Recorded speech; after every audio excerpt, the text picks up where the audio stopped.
Když má člověk postižené dítě, tak je na něho ten rodič strašně navázaný a má pocit, že nikdo nezvládne starat se o to dítě líp než ten rodič. Úsek Brno vznikl zhruba před 13 lety jako detašované pracoviště Slezské diakonie. V současné době má 2 střediska. Je to poradna rané péče Dorea. Ten název vznikl z řečtiny. Dora znamená dar. A myslíme tím, že vlastně každé dítě, které se do rodiny narodí, je vlastně darem pro rodiče. A zároveň pracovníci, kteří vyjíždí do rodin, kde se dítě s postižením narodí, přináší svoje vědomosti, dovednosti a přispívají tak i svými dary k tomu, aby se rodina v té situaci necítila sama. Máme 3 děti, z toho nejstaršímu Markovi je 9 let a když byl maličký a začal se zpožďovat vývoj, tak jsme začali řešit samozřejmě kromě těch medicínských věcí i nějakou pomoc jiného rázu pro celou tu rodinu.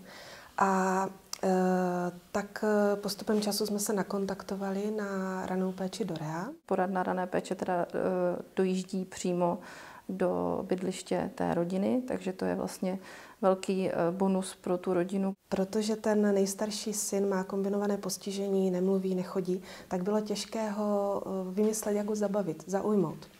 A ten rodič samozřejmě zkouší všechno možné a teď už mu dochází síly, když to dítě na to neodpovídá tím patřičným způsobem. A bylo perfektní, že když přišel do rodiny poradce nebo poradkyně rané péče, tak naráz rodič viděl, že někdo jiný má dostatek elánu pro to, aby to dítě zaujal. A bylo perfektní vidět, že i u tak těžce postiženého dítěte to jde.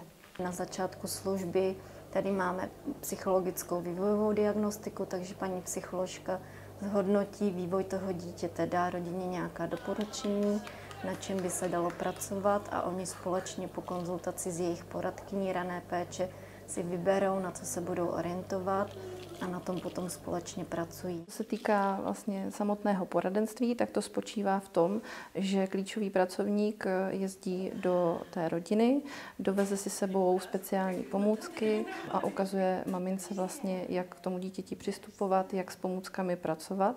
Takže je to takové jako poradenství. Na jaké dávky má nárok, jaké kompenzační pomůcky by byly vhodné pro to konkrétní dítě mu pořídit.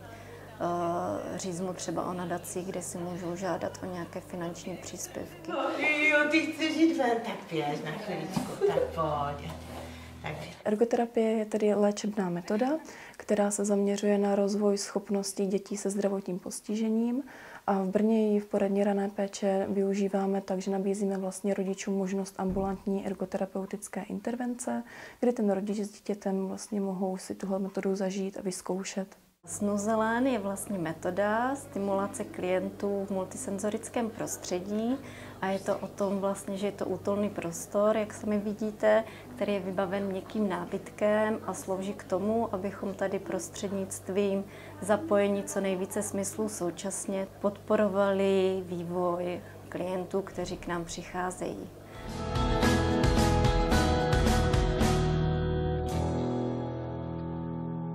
V dnešní době využívá Norinka asistenci každý den, každý pracovní den.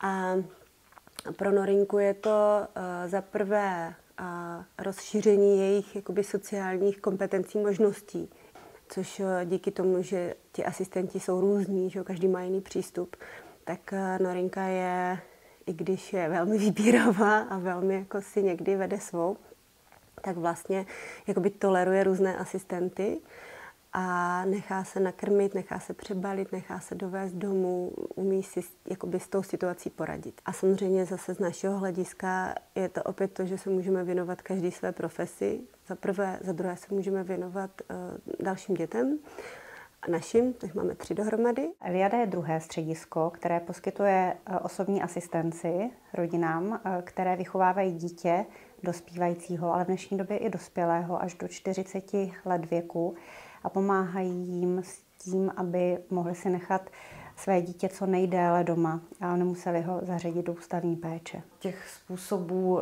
jak toho dosahujeme, je mnoho. Záleží vždy na konkrétním přání a potřebách toho uživatele. Taky se snažíme prostřednictvím různých vzdělávacích a aktivizačních činností zvyšovat schopnosti a dovednosti našich klientů. Zvládáme činnosti za toho klienta. Ve většině případů jsou to třeba doprovody, vlastně když klient sám se nedopraví, tak mu vlastně pomáháme. Jedná se i o stravu, jedná se i o chystání do školy. Že furt slyší, že to bude dobrý a že se to spraví. A pak zjistí, že se to nespraví. A asi je nejtěžší se s tím smířit, že to tak bude. A najít si tu svou cestu, jít dál. No ale ty jsi vždycky říkala, že nejdůležitější je, aby byla Norinka spokojená.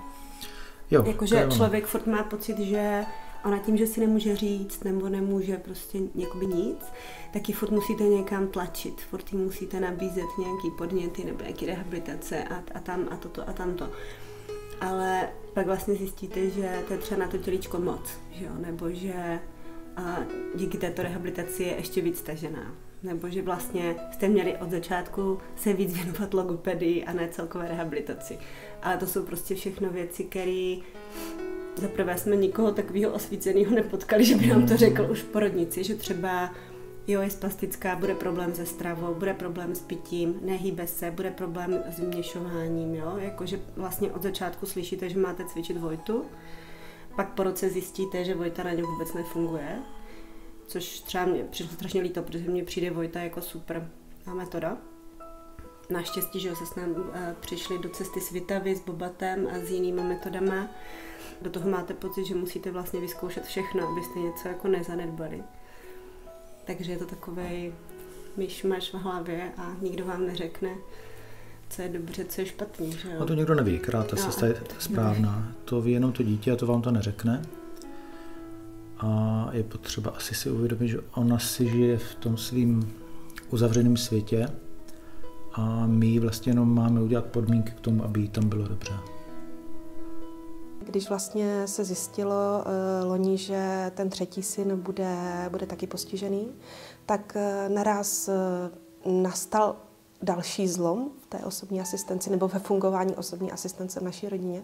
A to, že naraz jsme si uvědomili, že je osobní asistence pro nás nezbytná, nevyhnutelná. Že prostě naraz se osobní asistenti stali tak trošku členy rodiny, aniž bychom si to nějak jako vybrali.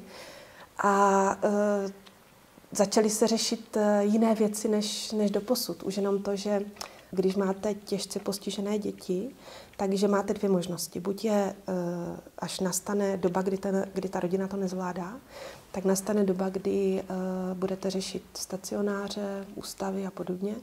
A nebo druhý model, že můžete využít osobní asistence. Osobní asistence znamená i to, že vlastně i nás, osobní asistenty, naplňuje to, když vlastně vidíme u klienta různé posuny a vidíme vlastně, co ten klient zvládne. A je to pro nás obohacující i tím, že vlastně vidíme i ten krok naší práce dál. A je zajímavé i to, že když klient nezvládá určité úkony na začátku služby, když služba začíná a třeba odcházíme a klient to sám zvládá nebo je tam drobný posun, tak to nám samozřejmě udělá velkou radost. Napřed bych samozřejmě přála všem rodičům, aby se jim narodily vždycky zdravé děti. A když už se něco stane, něco do té cesty přijde, tak aby co nejdřív našli pomocnou ruku.